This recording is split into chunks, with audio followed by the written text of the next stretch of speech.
I'm Peter Suskeen, director of the U.S.-Russia-China Trialogue Project at the Stimson Center. Since the middle of the 20th century, relations among the United States, Russia, and China have had an enormous impact on each country separately and on the world as a whole.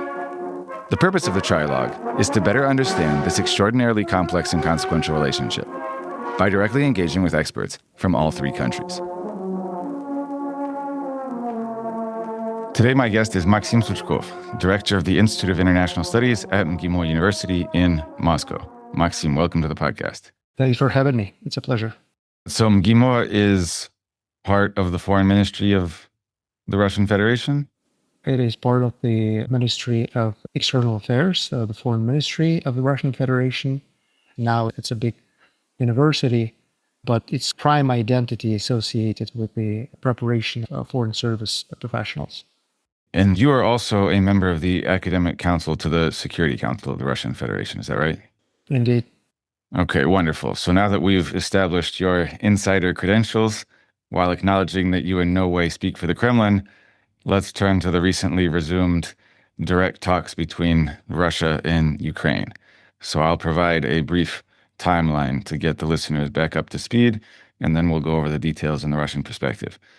So on May 10th, a group of European leaders told Putin to accept an immediate ceasefire or else face substantially increased sanctions. On May 11th, Putin countered by proposing direct talks with Ukraine in Istanbul. Trump seemed to first support the European initiative, then backed Putin's. On May 16th, those talks took place, and the two sides agreed to exchange 1,000 prisoners each, the biggest prisoner exchange since the war began. They also agreed to produce written ceasefire proposals and to meet again. On May 19th, Putin and Trump held a 2-hour phone call, after which Trump signaled support for continued bilateral Russia-Ukraine talks. So can you tell us how this all came about on the Russian side? Was the proposal of direct talks in Istanbul completely improvised after the European ultimatum? And what was expected of these talks? And what is the mood now that they have taken place and this new process seems to be underway? Well, I think the Russian party was prepared for direct talks for quite some time. And you saw the members of the Russian delegation, most of which were part of the delegation that was in Istanbul in March 2022, and also pretty much a similar set of issues on the agenda, tells you that the Russian side would like to pick up where it was left off back in March 2022. And that's the last time that the two sides had negotiated directly with one another. Exactly. So the notion of the immediate ceasefire was not seen as something fruitful for the eventual peace, simply because on the Russian side, there is a deep skepticism and, frankly, mistrust that the 30-day pause would be used by the Ukrainian party to beef up its military with the help of, if it's not the Americans, then the Europeans, and would fortify its defense lines and would resume offensive and defensive operations, which just basically is aimed at slowing down the Russian offensive. And it doesn't really serve the ultimate goal, which in the Russian view is to root out the causes of the conflict. And the causes of the conflict, of course, we can have a debate of where do we exactly start. You have Putin, who's constantly talking about the Euromaidan of 2014, when there was the toppling of the Yanukovych government, which is in itself a key difference in narratives between the Russian and the Western policymakers. And the Russians see it as a coup, and the Europeans sees it as a democratic choice of the Ukrainian people towards the European future. That's an important point of contradiction. And more pragmatically, it's a neutral status, kind of non-NATO status for Ukraine, the recognition of the rights of the Russian-speaking population, and what Putin called non-militarization, meaning two different things, I guess. On the one hand, caps on the military production in Ukraine, and most importantly, perhaps in the Kremlin view, is Ukraine's military cooperation with Western countries. And pretty much the same issues have been addressed throughout the 3 years of the conflict. And Russia's view was that the 30-day pause would not help serve any of these concerns. So it was not a good starting point, and it was solely used by the European Union and Kyiv to distract the international community, because in the talks like this, there's always a third party, which is broad international community or President Trump and his administration in particular. You're trying to frame the issue as your quest for peace, but in fact, you're not really serving peace, because we hear European politicians, especially Western European politicians, talking about strategic defeat of Russia, even though the American administration is no longer pursuing that same goal as they used to be under Biden. So to summarize, the Russian side opposes an immediate ceasefire without conditions because it believes it possesses military leverage at the moment and is not willing to give it up for nothing. Well, yeah, and as we remember, Putin proposed the 3-day ceasefire during the May 9th, and during the period during which Russia did not perform any offensives, while Ukraine has attacked major Russian cities, including Moscow, with drones and all that. So after that, there was this sense that there is no really need for a longer ceasefire, because, it's not going to change things for the better. It's not going to make the peace any closer. So instead, there should be these direct talks about the status of Ukraine and perhaps over the territories. But again, most importantly, I think the Russian position has not really changed throughout 3 years. Putin is still talking about demilitarization in denazification, even though there is this debate what exactly it means in the current circumstances. But obviously, Ukrainian party perhaps was not ready to take things that far. And instead, the parties ended up with a swap of 1,000 prisoners of war on both sides, which in itself is a positive result. And I think the reason that the talks were assessed rather highly in Moscow was that none of the things that the Europeans advised Ukrainians to promote were really accepted by the Russian party in Istanbul this time. What did the Europeans tell the Ukrainians to propose? The 30-day ceasefire. Right. And then now they're talking about putting more caps on the Russian oil exports. And that is telling the Russian party that Europe, by Europe, I mean pretty much the British, the French, the Germans, who are now seem to call the shots on the Ukraine front, that they're not going to stop, and that they're getting prepared for a new round of conflict. Hence, the American position is twice as important, I guess, today. Well, so Russia escaped the European ultimatum of immediate ceasefire or crippling sanctions and managed to start up this direct negotiation process, which seems to have the possibility of continuation in the coming months and the support of the Trump administration.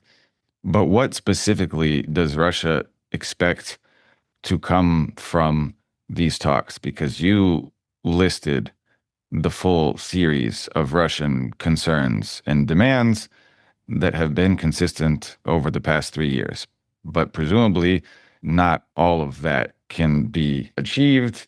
So what do you think the Russian side desires most from these negotiations? Well, like I said, I think strategically and conceptually, the demands have not changed over the course of the 3 years, right? Roughly put, Russia has sought and will continue to seek positive security outcomes for itself in this conflict, meaning that it wants to make sure that A, there is no neighbor on its border who is threatening its security in any major way, including through military incursions or acts of terrorism. B, that Ukraine does not have a potential to recreate its military capacity to start over a new military phase in, 10 to 15 years. And 3, recognition of the realities on the ground in terms of territory control. And if Ukrainians do not agree to that reality, again, as Putin warned some time ago, any new rounds of negotiations will be tougher, and there will be figuratively, but also literally speaking, less Ukraine, meaning less Ukrainian territory left. Status-wise, I think the notion of Ukrainian non-NATO status and neutrality status is important. There is a more complicated part, I guess, if Ukraine does not join NATO, whether Russia is willing to swallow its more beefed-up military bilateral cooperation with the British or with the French. That, I guess, is up for discussion, and that's why you see both the Deputy Defense Minister and pretty much the head of GRU, the military intelligence, at the negotiating table, because these are more fine military issues. And they're important, of course, strategically, but that's I can't comment on, because I guess that's for the military folks to debate. Well, I'll ask you to comment on it regardless. So, de facto recognition of Russian territorial control seems to be a done deal. The Trump administration has more or less conceded that point. Non-NATO status for Ukraine, likewise.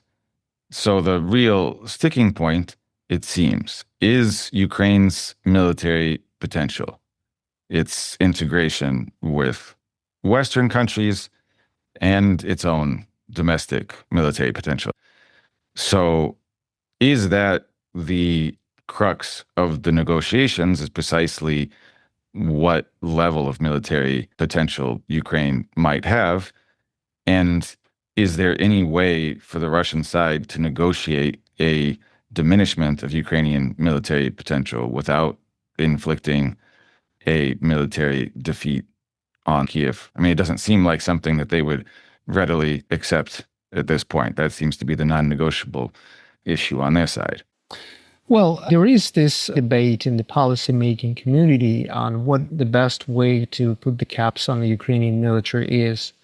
One argument says that it makes more sense to put caps on Ukrainian interactions with the Western defense industrial complexes, and that'll be a major impediment to recreating of Ukrainian's own military potential. The other argument suggests that actually the external factors are easier to monitor, right? When you have it in a Western company, or not necessarily Western company, or a third country company through which some Western government works, do some military production in Ukraine, it's easier to monitor because it's come from the outside.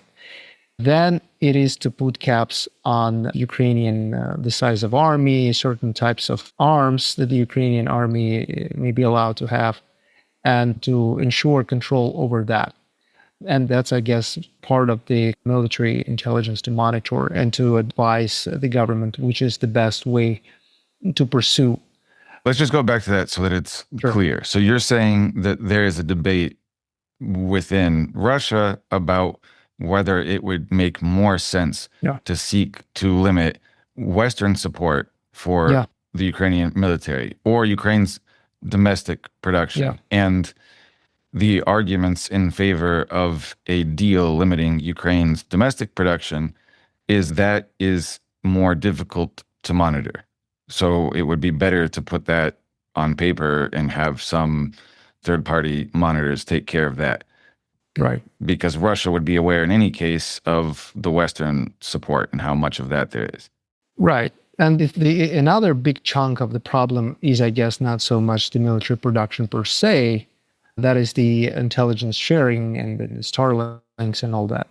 So when we have President Trump talk about willing to walk out from the mediation process, the immediate question that pops up in the minds of the Russian policymaking community, what exactly does it mean by saying that? If it suggests walking away from all kinds of support, U.S. is no longer given financial aid, no more military arms and ammunition and Starlinks, et cetera, then it puts pretty much Ukraine and its European allies kind of one-on-one with Russia, and obviously makes things easier for Russia to deal with. But that, of course, perhaps put some pressure on the administration, because in case of the loss, the Trump administration may be facing arguments that it sold out Ukraine to Putin, and that's not good. Yeah, or faces its own Afghanistan scenario, Right. as some have suggested. And the second scenario that makes sense to weigh in is if President Trump says US walks out from this mediation process, military wise, it's no difference from what it was during the 3 years of the conflict under Biden, which is US still supports Ukraine military, even though it is not maybe willing to give them the arms directly. It may be supplying arms to Europe and they will be reselling to Ukrainians. It still has intelligence sharing and Starlinks and all that stuff.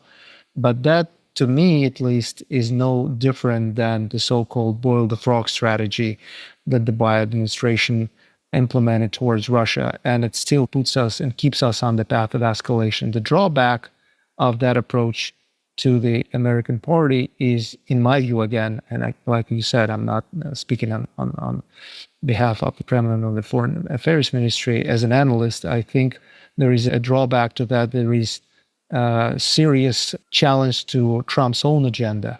If he wanted his presidency give the United States some kind of operational freedom vis-a-vis China, that goal could not be achieved because Russia and China in that scenarios would perhaps work much closer to one another. If the idea was to create this kind of huge new tech empire, so to speak, right, the United States would need more energy, and the energy deals with Russia would be helpful in that scenarios. That could not be achieved, and none of the things that President Trump spoke about, including with President Putin, perhaps could be achieved. So it's a bad scenario too for both Russia and the United States. The third scenario, perhaps, is the US acts as if it has nothing to do with this conflict. It allows the Europeans to take the burden and the responsibility for supporting Ukraine. Special envoy Witkoff does his shuttle diplomacy with Moscow. Putin and Trump have phone calls while the United States continue to sell arms and do what Russians see as militarization of Ukraine. But on the parallel track, kind of US and Russia seek some energy deals, rare earth metal deals, other things. In a way, it is kind of walking chewing gum that President Biden also spoke about initially before February 2022 kind of approach to Russia. But there might be some positive elements in that. But again, for Russia, it doesn't really settle things in terms of Ukraine threat or Ukraine challenge. So the three scenarios are the Trump administration walks away from the Ukraine war completely, including turning off intelligence sharing and Starlink, which is obviously the preferable outcome for Russia, but perhaps saddles Trump with the loss of Ukraine. The second scenario is status quo, so certainly less military support for Ukraine than under Biden, but nonetheless, most of the essential stuff remains. And the third is a version of the second, but with an attempt to normalize with Russia or reach some kind of agreements on a parallel track. So conflict in Ukraine, normalization elsewhere. I'm not sure I entirely understood the point about energy and the creation of a tech empire. I mean, the US obviously has lots of energy of its own and is selling LNG to Europe. So Russia is in some sense a competitor in this field. So what are the cooperative energy endeavors that would help realize the Trump administration's objectives? Well, by that, I mean some of the ideas to explore some of the projects in the Arctic or American concerns that Russia has been exporting too much of its energy resources to China. And again, looking at it from the American side, if that is a challenge, this challenge will remain if there is this kind of second scenario is in place. Not because Russia seeks to torpedo American interests, right? But simply because that is a really bad scenario for Moscow. And naturally, it would need some backup. And hence, that's where the events will evolve. But so you've mentioned China a few times. Obviously, the US or the Trump administration would prefer for Russia to be a more autonomous actor and not become dependent on China or too tightly associated with China, because a giant Eurasian bloc that would then probably also include Central Asia seems like a serious threat. But aren't there limits to how far Russia will go toward China even now that it is developing close relations with India, with Vietnam, trying to sustain good relations with South Korea and Japan to the extent possible, developing relations with North Korea, which is a card to play against China. So Russia's already balancing against China. Maybe the US doesn't have to do anything. Well, it is balancing, and it makes sense to do so, not just because of the balance per se, but simply because there are opportunities to work with all the players that you talked about. But I don't think any of them are a substitute given the size of the Chinese economy and the length of the Russia-China border and the growing importance of China internationally and for Russia. There has been pretty decent bilateral chemistry between the two leaders, and the philosophy that Russia and China may not always be together, but will never be against one another, has been in place for quite some time. I think there is a fine difference towards the West as far as Russia and China are concerned. And I think there is a growing understanding in Moscow that there is no more collective West, that the strategic imperatives of the European Union and the United States, as formulated by the Trump administration, are quite different. And there is no positive agenda in Europe, but there is positive agenda in the United States, meaning all the revolution of the common sense that Trump has been talking about, and a lot of people in the administration talking about, and we hear, that is a positive agenda for America, whereas for the European Union, there is only one agenda, that is to continue to fight Russia back and, to defeat Russia. And that is not a positive agenda. The discourse was, if it were not for the United States, we would make good with the Europeans, and the Americans are just sticking their finger in and messing things up for us. Now it's not the case. It's quite the opposite. Now it's the case, if it were not for the European Union, exactly because Russia would prefer to deal with some individual European countries than with the European bureaucracy. And then I guess there is a big affinity in approaches between US and Russia today on that sense. But most importantly, to finish the China issue, I think for the moment, China sees the European Union as a tactical ally against the Trump administration because of the tariff policy and because of the trade policy and other things, whereas Russia sees the Trump administration as a tactical ally against the European Union. And that is I wouldn't call it a chasm in the Russia-China approach, but it's a somewhat different position towards Europe that Russia and China have now. So you said that the US now has a positive project and Europe does not, that Europe's entire purpose is to oppose Russia. So what is Russia's positive purpose, if it has one? Well, I would certainly like to hope it has one. And first, the idea that was mocked by some in the West, this idea of Russia as a civilizational state that promotes conservative values. And again, it was mocked because of this anti-gay law, even though they're not anti-gay. And if you read into it, that's not exactly what it's about. But it's about the LGBT propaganda in schools and in other communities where it should not be propagandized. So one could say that in Russia you have a law against LGBT propaganda, but there's also very little actual conservative culture in terms of church attendance or family values. So there's an attempt to oppose Western progressivism, but not much endogenous conservatism. Well, I've already mentioned the revolution of the common sense. And, Russia has had its own revolution of the common sense for quite a while. And things like this, the trends to impose and infiltrate a lot of the kind of twisted liberal ideas were confronted in the Russian society, regardless whether you attend church every Sunday or not.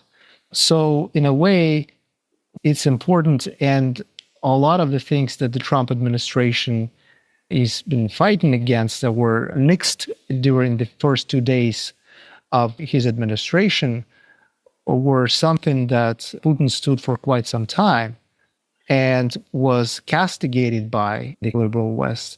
And in fact, I think there were some sanctions slipped on Russia for this anti-LGBT law. And now here's a question like, so why, if the Trump administration is doing the same in America, why these sanctions are still in place? If I was a Russian diplomat, I perhaps would raise that issue. As long as a number of other issues that the sanctions that was slipped on Russia for this interference. And I think there's been recognition within the Trump administration that that's never happened and the whole campaign was a hoax.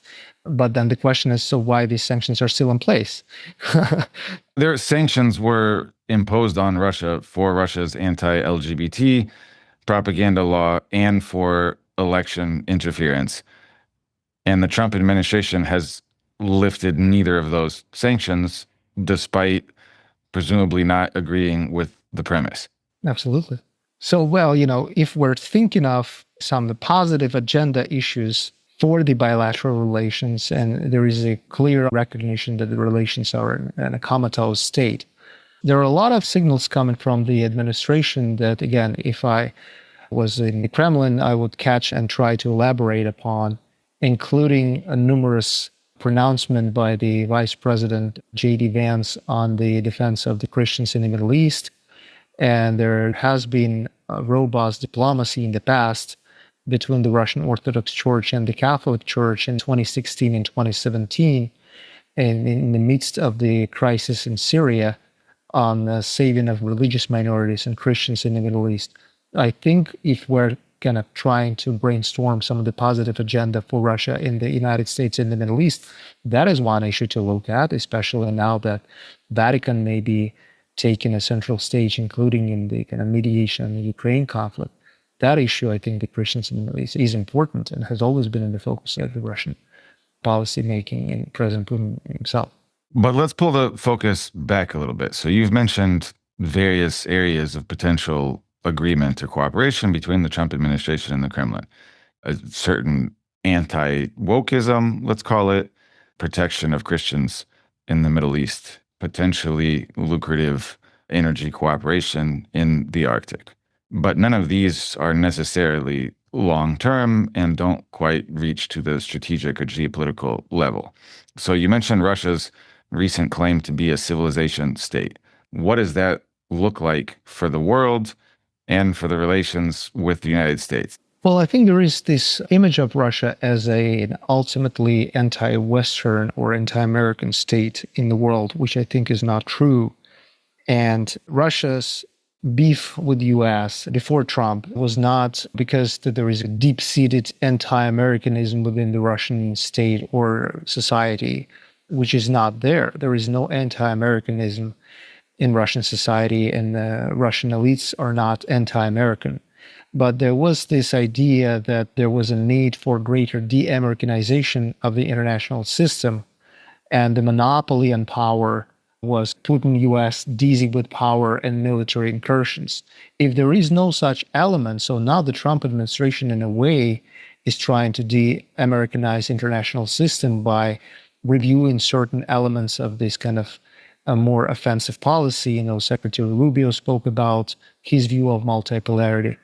So if there is no this kind of offensive democracy promotion, that was a problem with Russia for many years, then you see a much more cooperative Russia conceptually.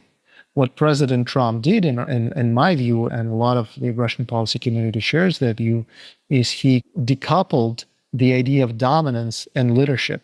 Right, so America still wants to be a dominant country in a lot of areas in tech, and it wants to dominate in security and trade, but it does not want to take responsibility for a lot of things it feels it has no business with.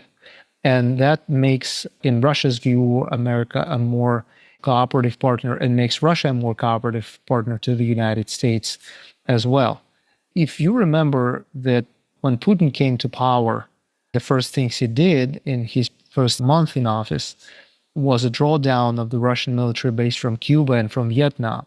And that was back then a clear sign that Russia was not pursuing a globalist hegemonic approach, but it sought to be a constructive partner of the what was then seen as a collective West, right? And he was first to call President Bush after the 9/11 atrocities. But even before that, I think Russia has been on constant pursuit of a common agenda with the West. In 1990s, it was the promise of this democratization, that the promise dashed with bombings of Yugoslavia. In 2000s, Putin really thought that Russia and the United States could cooperate on the counterterrorism agenda.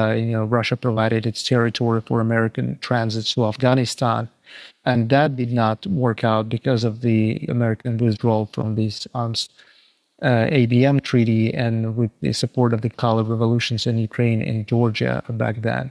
When Obama came to power and they initiated reset policy with Medvedev, they believed there might be this agenda of modernization, of greater inclusion of Russia in WTO and out of international institutions, and those hopes dashed over the differences of the Arab Spring and Libya invasion and civil war in Syria and chemical attacks in Syria.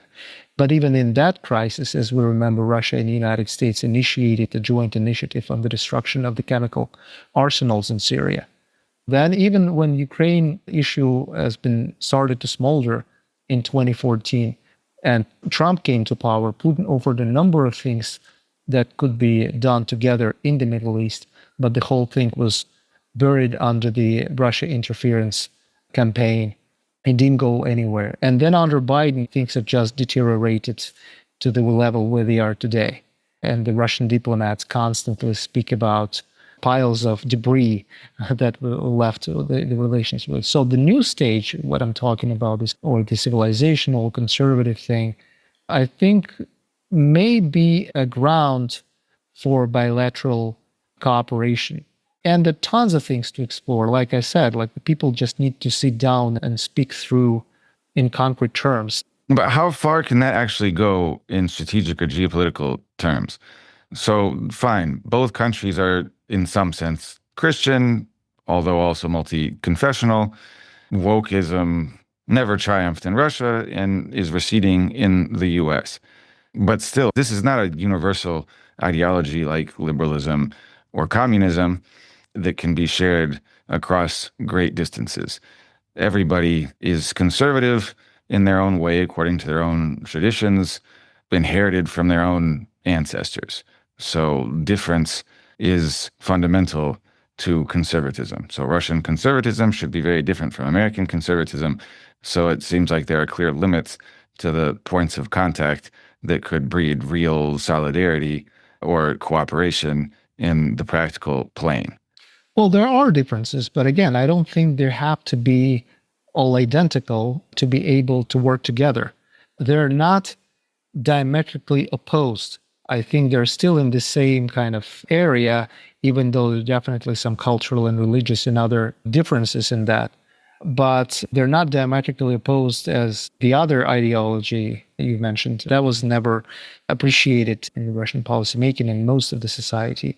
And that doesn't mean that the people were persecuted, right? It was still pretty tolerant before it was seen as a tool of interference of the liberal democracies in the Russian cultural context and history and the policymaking. To your question of how far it can go, I think that's up for debate. I could have answered, depends on the political will of the parties, but I also understand that things like this should be naturally embraced by the population. I don't think that the average Russian person, like in his daily life, thinks about these issues or builds his life according to these issues, right? It's just there is, if you compare societies, I think there is a lot more affinity that many people think in the West. But I do think that this administration has started to care. What I hear from the Secretary Rubio, from President Trump himself, from Vice President Vance, on their reflections, how the United States has been running the world for the past 30 years and what was wrong with that, that is a lot of bravery, I think, and for self-reflection. If it trickles down to concrete changes, and I've seen some of these changes, that is good. Whether some opponents of this policy say it serves the interests of Russia or China, or well, I don't really buy that. If your idea is to go back to common sense, that's what it eventually matters. But let's say there's no fundamental conflict between the Trump administration's worldview and the Kremlin's. Nonetheless, there are decades of inertia built up from decades of conflict and an active war where the US and Russia are on opposite sides. So, how do we get from A to B? The theoretical harmony seems hard to reach until this war has been settled. I don't believe in harmony in international relations. I believe in the balance of power. And there's definitely, I think, on the both sides, the notion it's not just trust but verify, but don't trust and re-verify. And that's totally normal in my view. Again, like I don't think we have to reach for harmony as an ideal state of relationship. We should reach for a normal state where there is a decent degree of competition, but essentially there is no fundamental encroachment on security. And the notion of security is very serious in Russia, simply because of its geography and its history. And the notion of the future. What bothers a lot of policymakers and people in Russia, I would say, is that you have a moment in the US, and with all the complications and restraints that I mentioned, there might not be a better moment for the normalization of US-Russia relations than it is now. Yes, there is a decent personal chemistry, it seems, between the two presidents, and a lot of the things really have been hanging on a thread of their goodwill to do something positive for the two countries. And everything else, including a lot of the systemic factors you mentioned about in the trust level and all that, are against that drive. But there might not be a better moment. But even though Russia does want to build up and develop this moment, it has learned the bitter experience of that things may change in the US.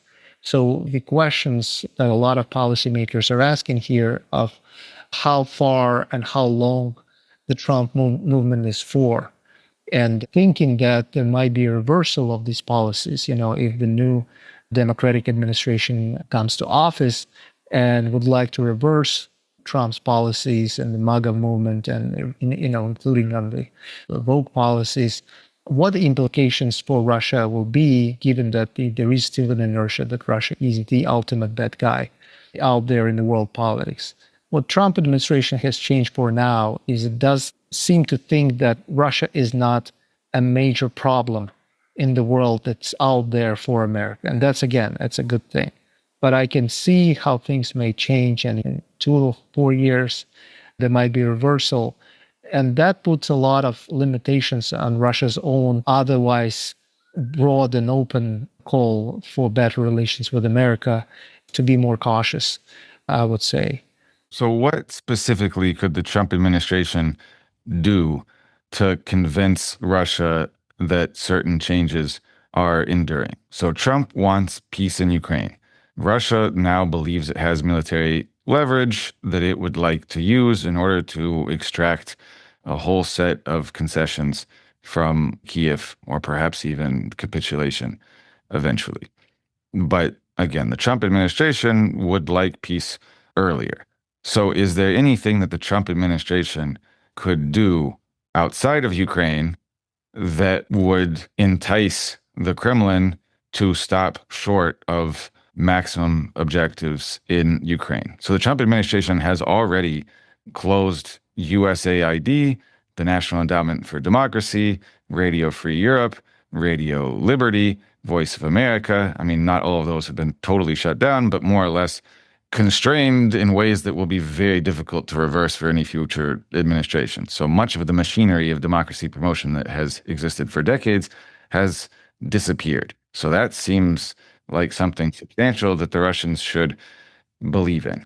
Is there something that the Trump administration could offer in terms of European security architecture, shutting down bases in Germany, withdrawing military personnel? These are things that would be very difficult for a future administration to reverse. Could that be part of a broader peace deal that would help bring about a cessation of hostilities sooner? That, okay, Ukraine's military potential will still be quite high, but U.S. military presence near Russia's borders will be reduced.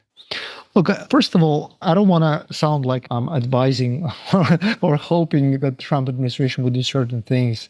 I would say this. We're discussing hypothetical scenarios. Sure. For the benefit of our listeners.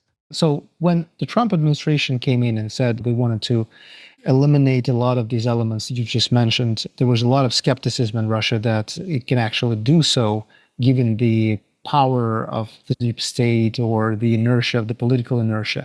And when he realized all of that or implemented, including with the USA, that was a kind of a wow moment in Russia. Like, wow, we really did that.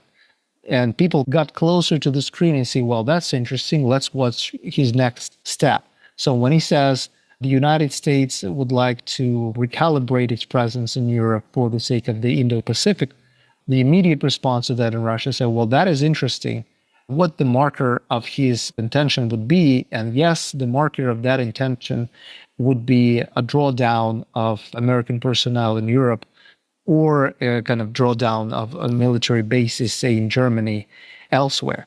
But again, certainly that would create some tension between, I guess, US and European allies. But for Russia, and I guess for the rest of the world, and for the Europeans, it would be a marker of that his intentions are true. And that's exactly what he's doing, he's willing to do, and he's able to do. So I don't think, to your other question, what other things can the Trump administration do to incentivize Russia? Frankly, I don't think it has to incentivize Russia because Russia has been open to work with the United States. It does not really need more incentives or more carrots. It understands there is a great potential for the relationship with the United States.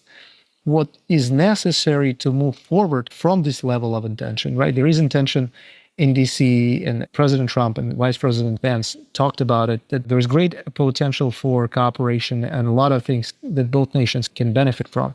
What is necessary to move forward is the three things: time, political will, and a clear understanding of political benefits for itself. So the time issue, I think, is important because, like you said, the Trump administration needs some quick results, but the problems are so hard, it simply is hard to fix them quickly. But the Russian party is not filibustering any of those initiatives. It does want to meet. It does want to talk both to American delegates and to Ukrainians directly. It's not in Russia's interest to make things slower, like I said, precisely because they might be the only good time for the normalization is with this administration. Well, the problem seems to be that there are contending logics in Russia. There's an understanding that there is a short window of opportunity to normalize with the Trump administration in the United States. On the other hand, in Ukraine, Russia seems to possess military leverage that will increase payoffs down the road. So the Ukraine war, there's a desire for that to continue longer in order to get closer to the Russian objectives while also hurrying along normalization. And these things seem difficult to do at the same time. Exactly. Well, I don't disagree with that. It's just because the Ukraine issue is so important to Russia and there is no clarity of what may happen in Washington in some time. It does want to make sure it creates the most positive security outcomes for itself in Ukraine first, before trying to explore the benefits with the US. But again, I agree with there is kind of contending logic. There is, I'm talking political will, and there seems to be a genuine political will on the Trump administration to fix things with Russia. But I understand if you are in the Trump administration, even if you understand the core roots of this conflict, if you seek to solve them in the present kind of atmosphere, including an information space and the pressure from the Europeans, it would look like you're helping Russia more than you're helping Ukraine. And that goes kind of contradictory to Trump's own logic to stay neutral. But I don't see how you go around this issue. But again, maybe the Trump administration approach to let Russia and Ukraine talk directly and settle these issues directly with a decent amount of American pressure on both sides, maybe it's workable. You need to see how further rounds of Russia-Ukraine talks will continue. But as far as the concrete benefits are concerned, I think both parties in Washington and Moscow understand where potential areas of cooperation may be and how beneficial they may be for both parties. There perhaps might be necessary greater kind of detailization of these projects and trying to move things gradually. Because when the Trump administration is talking about potential economic benefits, in Russia, people ask you, well, does it mean that certain sanctions should be lifted, right?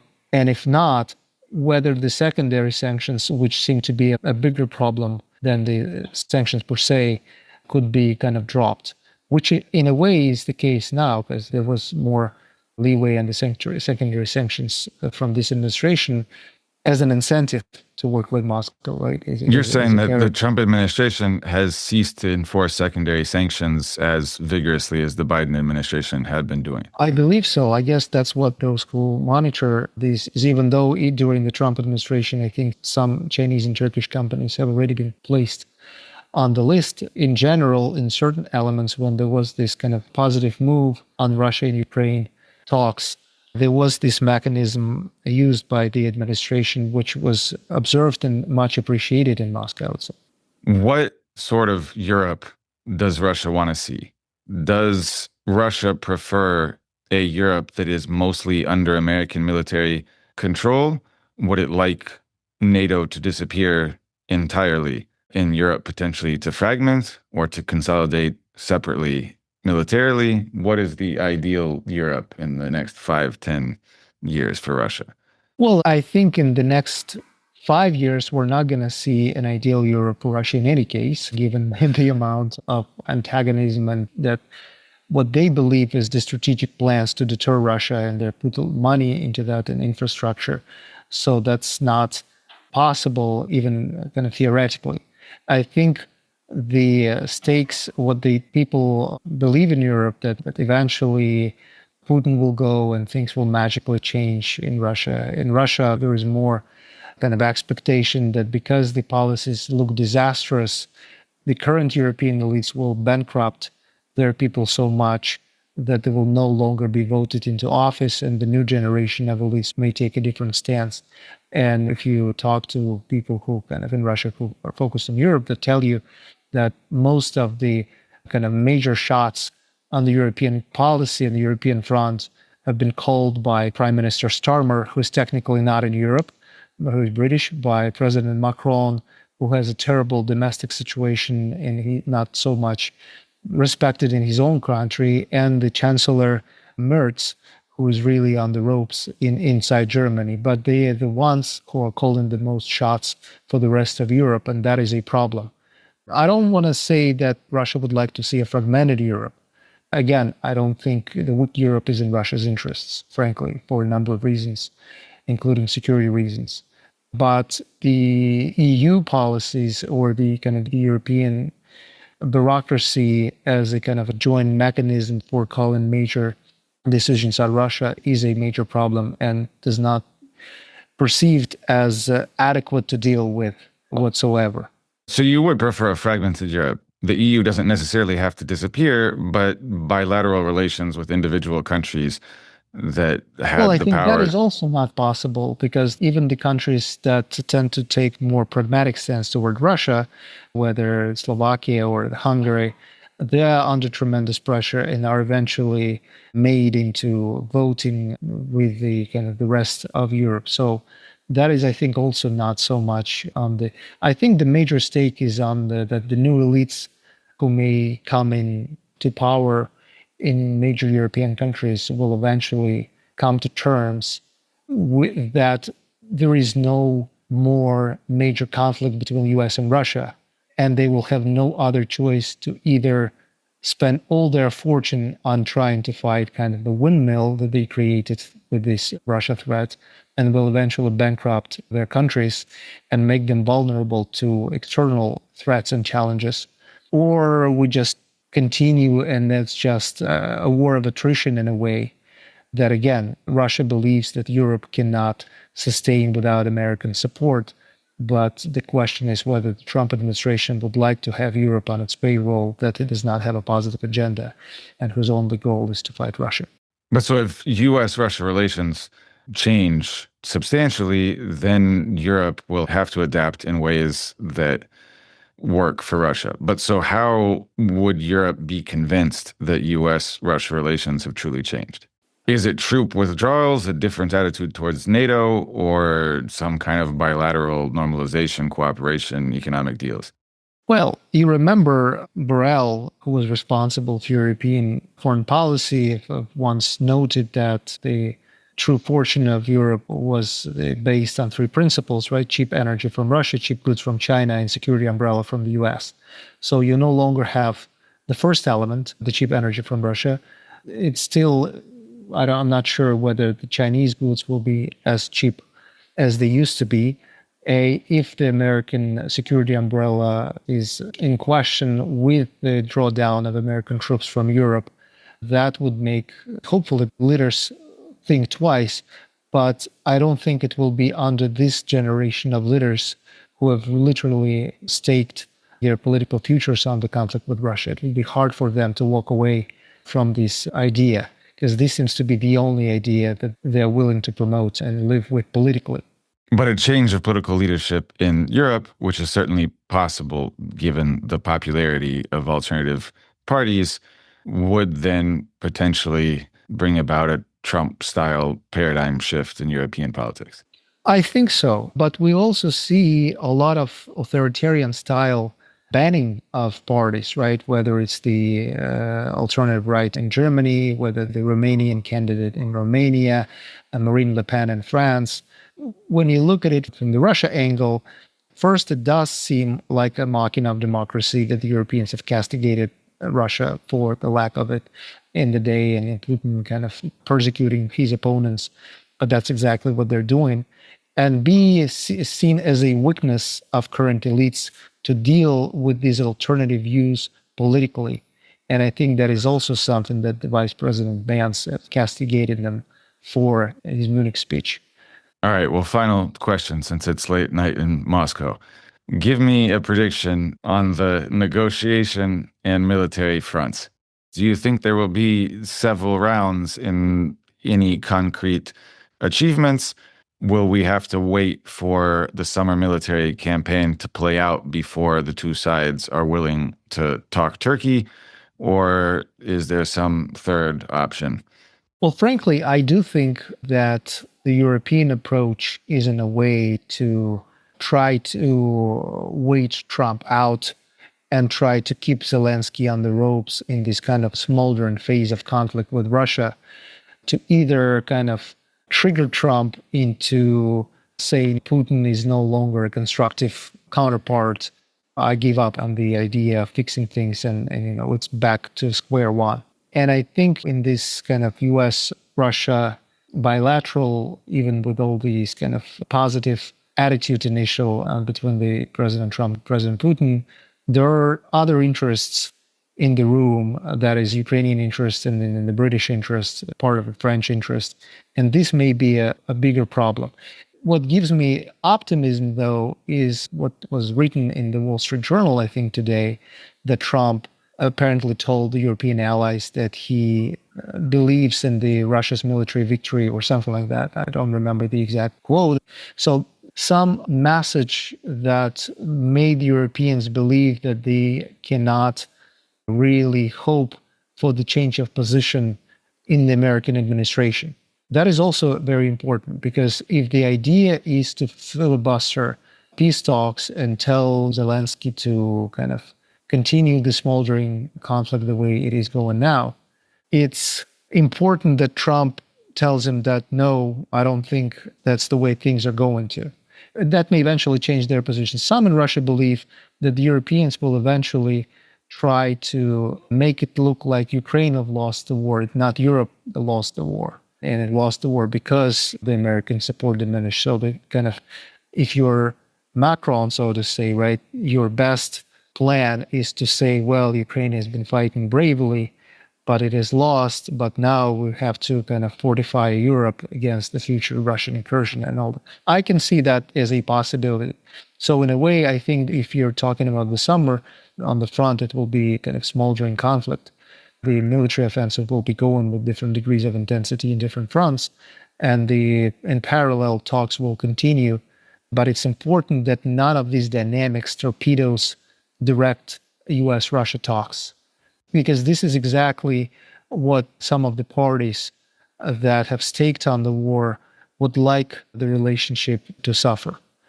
And that, I think, is not in the interest of either Russia or the United States. So the most important thing, as far as you're concerned, is for U.S.-Russia normalization of some limited kind to continue however the Ukraine war proceeds. Yeah. All right. Well, thank you very much for a wide-ranging conversation late at night in Russia. Perhaps we'll do this again if and after Putin and Trump meet in person. Thank you so much. Thanks for having me. Thanks for listening to the Trialogue Podcast. Make sure to subscribe to the show so you don't miss out on any episodes. The Trialogue Podcast is hosted by the Stimson Center and produced by University FM.